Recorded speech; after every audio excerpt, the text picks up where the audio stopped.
சூப்பரா பண்ணிருந்தாங்க. 15th movie கேட்ட கான்செப்ட் அவர் செம்மையா இருந்துச்சுனால செம்மையா பண்ணிருந்தாங்க. ரொம்ப ஆர்டிஃபிஷியலா எடுத்துக்கூடாது இல்லையா, ரியாலிட்டியா எடுத்து சூப்பரா இருக்கும். ஓகே, அது இல்ல சஸ்பென்ஸ் வந்து இது படம் வந்து இப்படி ஒண்ணு நினைக்கிறீங்க இல்லையா, அது நம்ம உள்ள போய் பார்த்தோம்னா அது வேற ஒண்ணு. நம்ம வந்து குப்பத்துக்கு இது ஏதோ என்னடா அது அப்படிங்கிற வரும், உள்ள போய் பார்த்தோம்னா அது வேற மாதிரி ஒண்ணு. அதுதான் படம் வேற லெவலில். அது எதுவுமே ஸ்பாயில் பண்ணுவோம். நீங்க படம் பாருங்க. செகண்ட் ஹாஃப்ல இல்ல, இது ஒரு படம் தான். படம் கம்ப்ளீட்டா முடிஞ்சிருது. ஸோ படம் முடிஞ்சு போகும்போதுல ஒரு கில் கான்சியஸ் எல்லாருமே வரும். அந்த மாதிரி ஒரு படம். இது மேல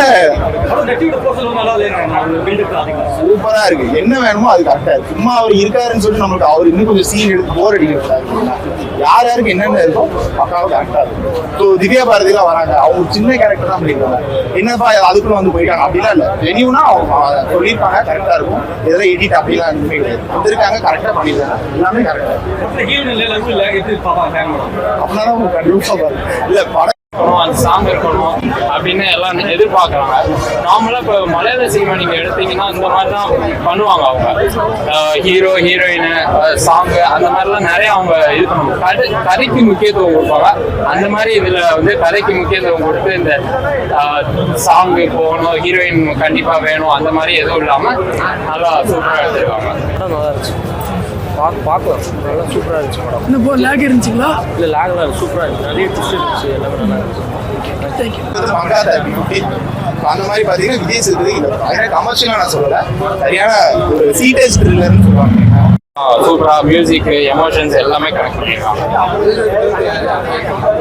விஜய் சேதுபதி தவிர்த்த ஆக்டிங் அனுராக் கஷ்யப் இருக்காரு, அவரும் நல்லா பண்ணிருக்காரு. சிங்கம்புலி பண்ணிருக்காங்க. நட்ராஜ் கேமராமேன் அவங்க நல்லா பண்ணியிருக்காங்க. மியூசிக் நல்லா பண்ணியிருக்காங்க, எல்லாமே நல்லா இல்லை. அந்த மாதிரி பெருசா படம் 3 மணி நேரம்னு நினைக்கிறேன். பட் அந்த அவ்வளோ அவர்ஸ், பட் ஆனால் கொஞ்சம் நமக்கு பார்க்கும்போது பெருசாக ஒன்றும் தெரியல. கொஞ்சம் நல்லா தான் என்கேஜிங்காக போயிடுச்சு. மிரட்டிதான் படம். எப்பவுமே பாக்குற சேதனம் இல்லாம இந்த படத்துல வந்து புது விஜய் சேதுபதி பார்த்த எக்ஸ்பீரியன்ஸ். அண்ணன் வந்து எப்பவுமே பார்க்கும்போது சாங்னா ஒரு கெட்டப்ல இருப்பாரு, நம்ம ஃபைட்னா ஒரு கெட்டப்ல இருப்பாரு, ரொமான்ஸ் ஒரு கெட்டப்ல இருப்பாரு. அப்படி இருக்கும்போது இந்த படம் ஆரம்பிச்சதுல இருந்து படம் முடிய வரைக்கும் ஒரே தோற்றத்துல எப்பவுமே பார்த்த ஒரு விஜய் சேதுபதி அண்ணனா இல்லாம இந்த படத்துல ஒரு புது சேதனம் பார்க்கணும் ஒரு ஃபீல் ஆகுது. எடிட்டிங் பத்தி கண்டிப்பா சொல்லி ஆகணும். படத்துல எடிட்டர் தான் ரொம்ப சூப்பரா பண்ணிருக்காரு ஃபிலிம்ல.